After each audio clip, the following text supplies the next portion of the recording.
May panibagong hamon si Senadora Amy Marcos sa kapatid na si Pangulong Bongbong Marcos at kanyang mag-iina. Sa Facebook post, sinabi ni Senadora Amy na magpapa-DNA test siya at magpa-hair follicle test naman daw sila. Gusto lang anyang paingayin ng pamangking si House Majority Leader at Presidential son na si Sandro Marcos ang usap-usapang hindi siya tunay na kapatid ng Pangulo. Nagsimula ang sagutan ng pamilya Marcos nang sabihin ni Senadora Amy na nagdodroga ang First Family at inaalok pa umano ni Congressman Sandro ng droga ang kanyang mga pinsan at iba pang kaanak. Itinanggi ito ni Congressman Sandro at sinabing hindi asal ng isang tunay na kapatid ang ginawa ng senadora. Wala pang sagot ang nakababatang Marcos sa hamon ng kanyang tiyahe na hair follicle test.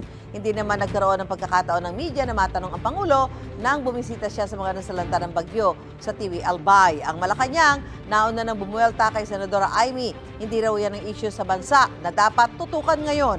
Sa gitna ng mga pahayag ng kapatid, hindi raw option ni Pangulong Marcos na magbitiw ayon sa Malacanang.